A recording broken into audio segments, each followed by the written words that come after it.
Ok, estamos prontos. Primeiramente, eu gostaria de fazer a minha autodescrição. Estou vestindo uma camisa azul, cabelos grisalhos, óculos de cor marrom, atrás de mim uma parede de cor azul. Estou sentado em uma cadeira preta e ao meu lado esquerdo uma estante com livros na posição vertical e horizontal. Vamos lá então. Gostaria de começar a minha fala fazendo um apanhado de nossa luta, de nossa trajetória, da minha trajetória como participante dessa luta. Como que eu, Antônio Campos, cheguei a um ponto de protagonismo. Essa história se começa há anos e anos atrás. O meu aprendizado se iniciou dentro do Instituto Nacional de Educação dos Surdos, o INES, aonde dentro dessa escola eu tive a oportunidade de ser mentorado, de ser ensinado diretamente na minha língua. Eram professores surdos, a comunicação fluía. Era muito mais fácil. Os professores da oficina profissionalizante nos ensinavam as habilidades para que pudéssemos, talvez, arrumarmos empregos depois que saísse da escola. Ao retornar a Belo Horizonte, me colocaram numa escola inclusiva. Para vocês que acham que a escola inclusiva é uma coisa nova, não é verdade. Ela existe desde muitos anos. Não tive aproveitamento nenhum, era a única pessoa surda dentro de uma escola ouvinte. Na verdade, eu fingia que eu era ouvinte, copiava o comportamento das pessoas, assim como o conteúdo. Acredito que a principal fonte de mentoria de liderança foi quando eu comecei a participar das associações de surdos. Dentro delas, existia sempre um movimento para melhorias de empregabilidade, de educação, mas a questão linguística não era prioridade. Acredito que foi muito pelo trauma que nós, da comunidade surda, tivemos esta herança por muitos anos da questão do oralismo. Tive a oportunidade de participar de um curso de liderança política de surdos na renomada Universidade Gallaudet, nos Estados Unidos. Absorvi todo esse conhecimento, voltei ao Brasil, sabendo que nós aqui também tínhamos essa vontade, mas não sabíamos o caminho. Após esse curso, com todo esse aprendizado, nós iniciamos o nosso movimento de uma maneira organizada. Fizemos a FENES, participávamos de seminário, compartilhávamos informação e também absorvíamos informação. Mas sempre o nosso maior desafio era a barreira de comunicação. Continuamos a nossa luta, começamos pela formação de poucos intérpretes. Hoje em dia, como todos vocês sabem, a profissão é bem conhecida, mas na época não era. Tivemos esses intérpretes do nosso lado e a comunidade surda nos pedia que houvesse uma lei para garantir o nosso direito de usar a nossa língua. Não sabíamos como proceder, não sabíamos como fazer essa preparação. Contamos com os nossos aliados, fizemos um projeto detalhado e ele foi aprovado pela primeira vez. A lei foi aprovada no nível estadual, no âmbito estadual, aqui em Minas Gerais. Passamos então para o projeto de fazer uma lei federal. Mais uma vez, iniciamos a nossa luta, fizemos contato com o Senado e tivemos a oportunidade de entregar a nossa proposta para a senadora Benedita, na época senadora do Rio de Janeiro. Respondemos a ela todas as perguntas sobre a necessidade de se ter uma língua. Explicamos que vivíamos sobre essa opressão de não podermos escolher a sermos instruídos na nossa própria língua. Expliquei que precisávamos de quebrar essa barreira de comunicação teríamos que usar a nossa língua. Foi uma luta porque tivemos uma grande parte de grupo de pessoas ouvintes que eram contra, que resistiam a essa mudança. Um sofrimento de muitos anos, mas a gente não desistiu, continuamos a nossa luta, somos resilientes e nos focamos no Congresso, no Senado, na Câmara dos Deputados. Mais uma vez os surdos se movimentaram com cartas, telefonemas, ofícios, os nossos aliados ouvintes nos ajudando a redigir os textos em português e finalmente em 2001 tivemos um contato do MEC que aceitou escutar a nossa proposta. Um grupo foi, apresentou essa proposta, mais uma vez explicamos quais os motivos, quais as nossas reivindicações. Fizemos esse projeto e neste momento tivemos a participação de 78 pessoas surdas do Brasil que eram líderes em suas regiões, que estavam envolvidos nessa luta. Começamos de uma maneira bem básica, bem orgânica, e todos viemos, nos encontramos em Brasília, tivemos um momento mágico de nos vermos, de trocar essa ideia durante vários dias, compartilhando informações e nós mentorando esses novos líderes para que se tornassem protagonistas da luta em seus estados, para que pudéssemos acabar com a dependência, nos tornarmos independentes. Isso foi em 2001. Nos organizamos, o MEC então fez um contato com esse grupo de liderança e decidiu levar este projeto de lei ao Senado. Mais uma vez, tivemos a movimentação da comunidade surda aqui na capa desta revista da FENEIS. Vocês podem ver um pequeno retrato de líderes destas regiões. Eram líderes que eram de associações, de escolas. Finalmente, no ano 2002, a lei de Libras foi aprovada. Foi uma luta, foi um processo. Estamos comemorando os 20 anos dessa lei. Mais uma vez, continuamos a nossa luta e sabíamos que precisamos de regulamentar esta lei sobre de incluir o ensino superior. Então, conseguimos passar o decreto 5626, que regulamentava a questão da Libras dentro do ensino superior. Isso foi em 2005. E daí para frente, estes alunos, essa oportunidade da comunidade surda aumentou bastante. Tivemos um prejuízo enorme antes disso. Tivemos vários anos onde isso não era possível.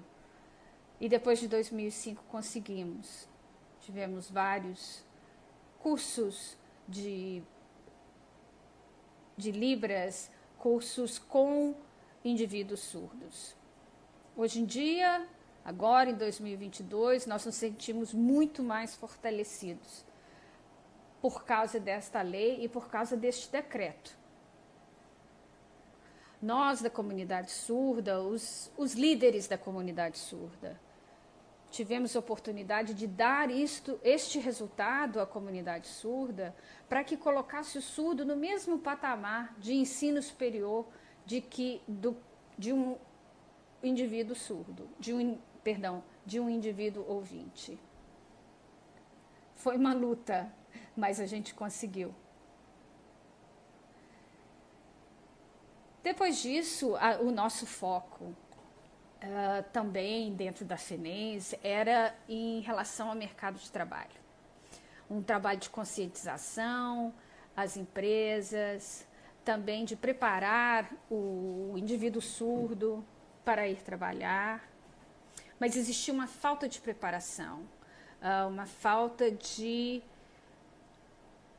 comunicação sempre.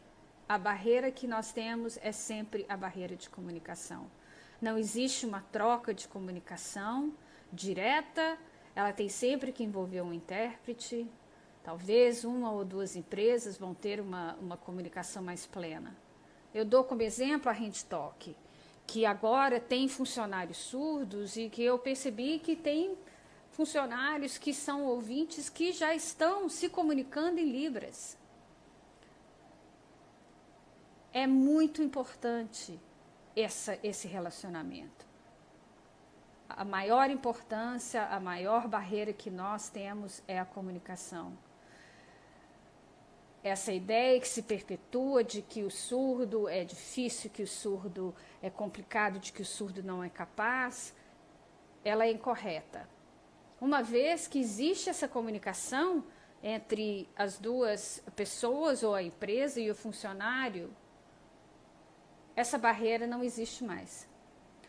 Vou dar um exemplo da minha experiência. Eu trabalhei por 35 anos em uma empresa bem conhecida, a Uzi Minas. 1.500 funcionários. Dos 1.500 funcionários, somente 4 eram surdos. Eu não sabia nada sobre trabalho, eu sabia de fazer encadernação e de fazer cópia.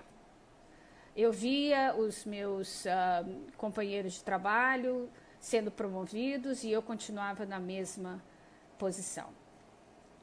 Aconselhado pela minha mãe, eu continuei focado no meu trabalho e me esforcei e consegui ser promovido, ser mudado para a contabilidade. Vivi essa experiência de que não existia essa troca de realidades, o meu mundo, o seu mundo, a gente não sabia qual era a diferença, porque não existia comunicação. Continuei na Uzi Minas, fui da encadernação para a contabilidade e consegui subir um pouco dentro da empresa. Em um certo momento, o meu supervisor me aconselhou e me pediu que eu estudasse e tivesse um diploma de ensino superior.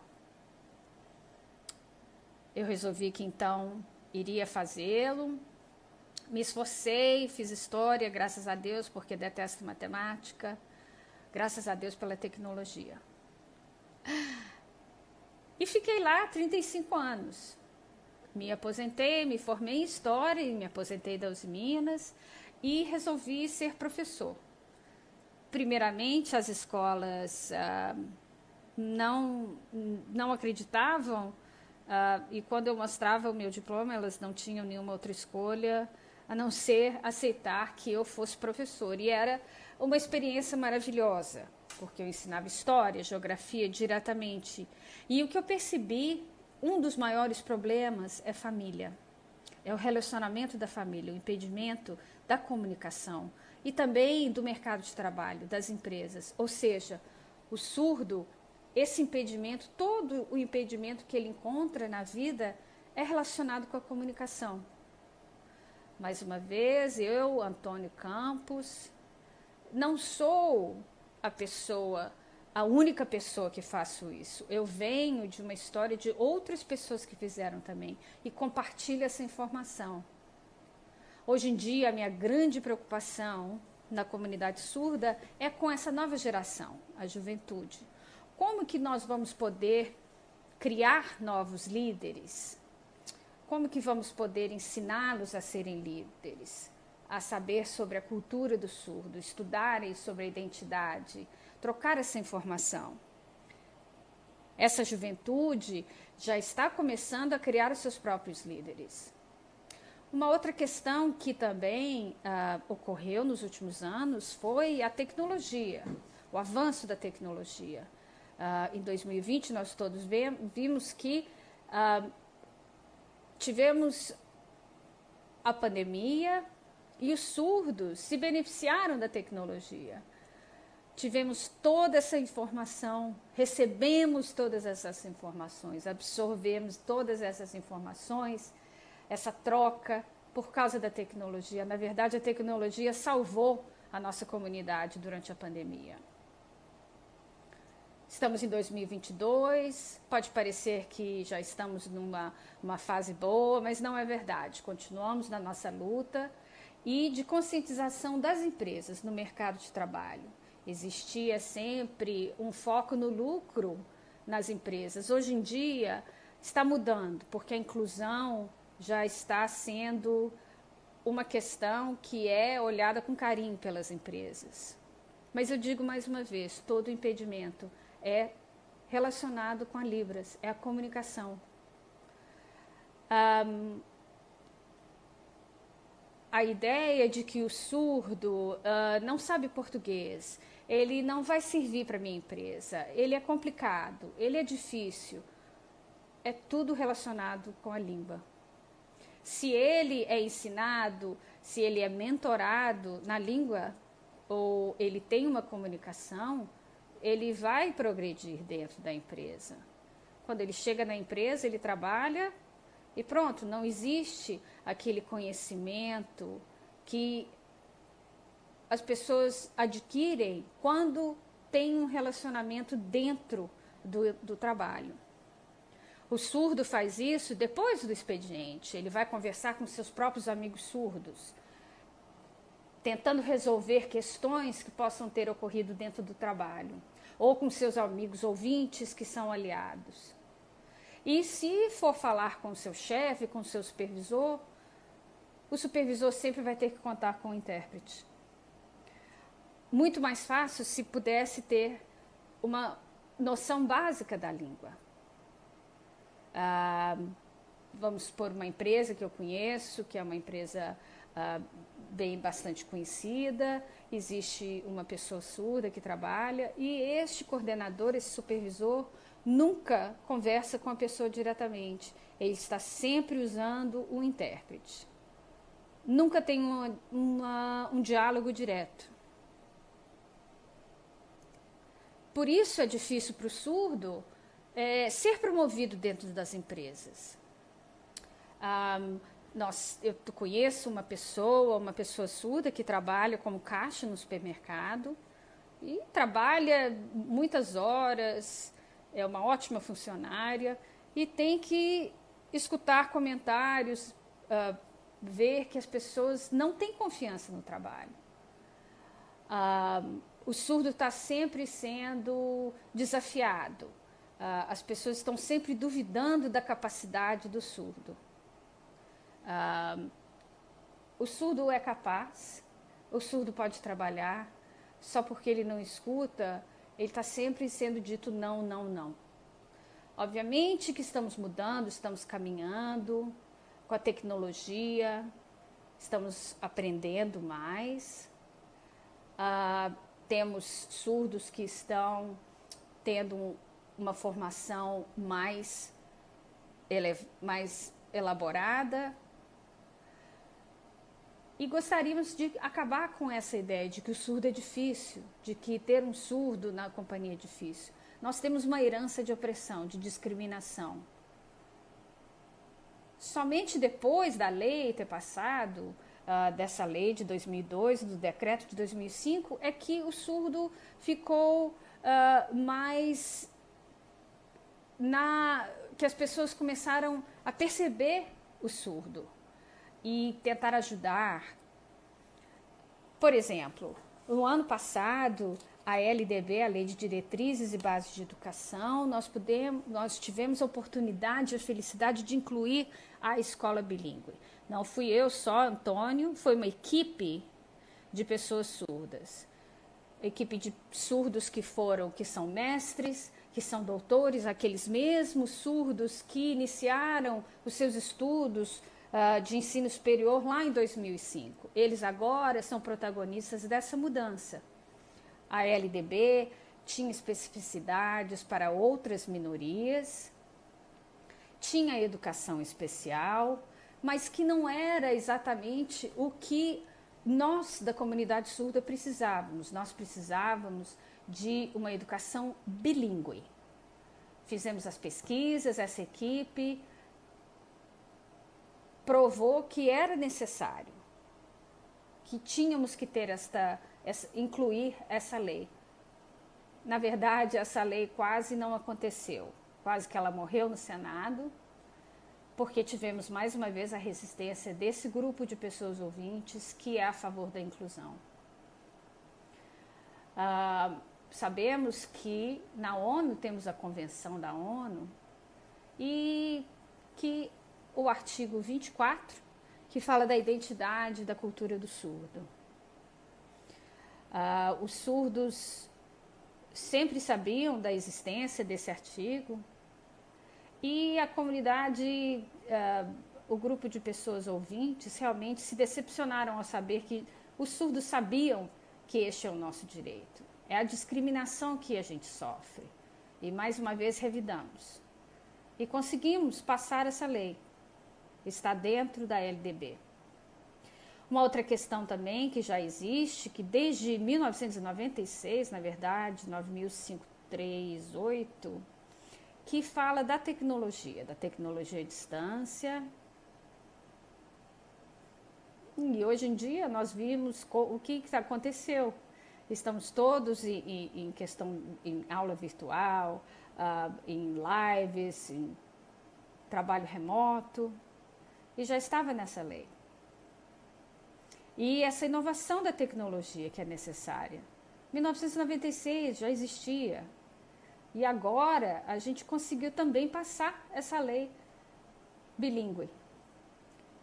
Ela vai ser uma lei que vamos ver os benefícios em longo termo, de longo termo. Não vai ser uma coisa que vamos ver os resultados amanhã, mas ela vai ser importante porque vamos poder ensinar, vamos ter a educação em português e em Libras. Vai nos dar uma segurança para que a gente nunca mais volte naquele momento onde tivemos um prejuízo intelectual de educação enorme. Agora temos a lei. O Brasil é um país que gosta de leis. Então, nós fizemos a lei e vamos continuar fazendo. Não está pronta ainda. Agora estamos aguardando a nova PEC do artigo 13, que fala sobre o idioma do Brasil. Obviamente, o idioma do Brasil não é alemão, não é inglês, o idioma é português. Nós queremos adicionar que seja também a Libras. Estamos esperando, voltamos à luta, continuamos a luta.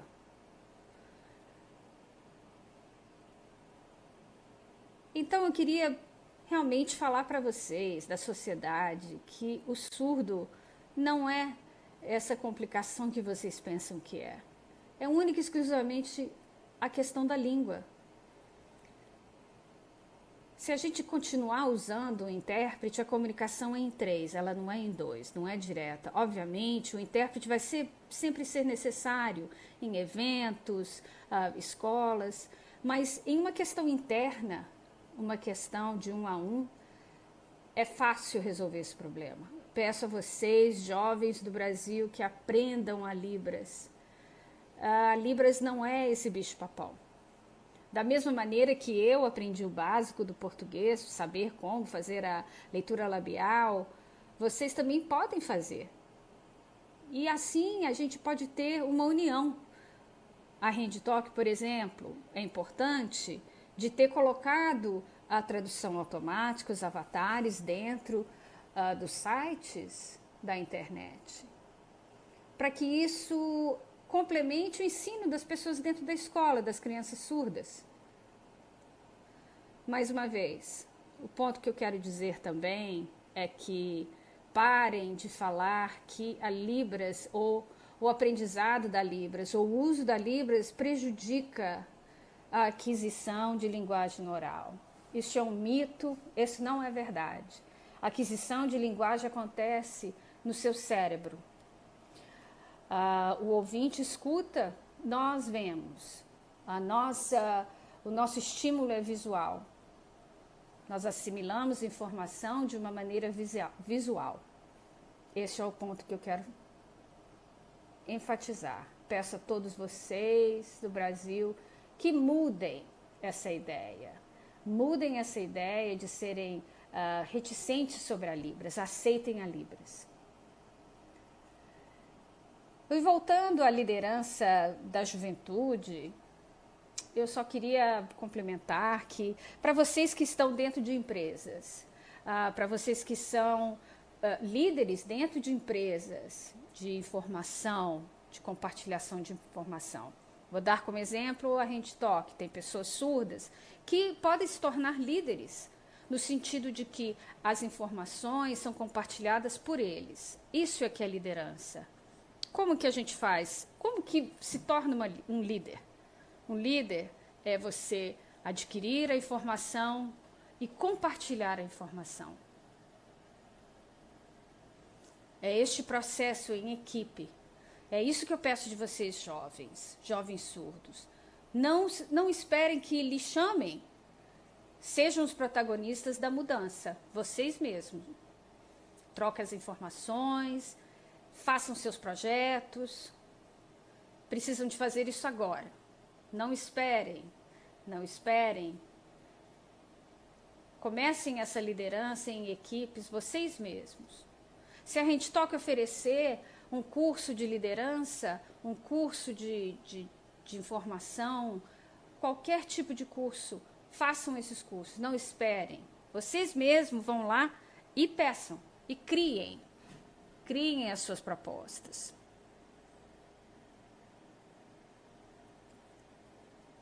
Façam todos os ajustes que sejam necessários e entreguem para suas empresas. As empresas querem isso. Vocês precisam de se preparar agora para o futuro. Juventude, não podem ficar esperando. Eu vou esperar a empresa me chamar. Você vai atrás do treinamento. Veja o que é necessário, faça a sua pesquisa e leve às empresas.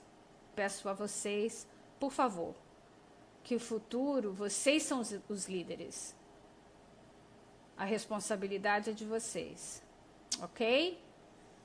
E para terminar, eu gostaria de compartilhar com vocês a questão de informações. Se vocês tiverem dúvidas sobre essa história, sobre o que aconteceu, eu sei que vocês têm uma brincadeira que se chama telefone sem fio, que acontece muito também com informações. Então, eu vou dar uma maneira segura de vocês obterem essa informação da história, que é muito importante. Este livro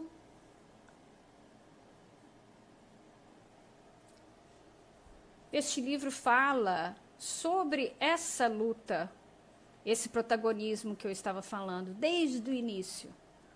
E como que nós conseguimos, qual foi o sucesso do nosso protagonismo e do nosso movimento. Como que ele foi criado, a questão linguística, a questão cultural, tudo neste livro fala sobre isso. A respeito da FENEIS, todos esses anos nós temos, obviamente, vários relatórios, documentação, escritas por surdos, e um autor, que também é surdo, escreveu este livro.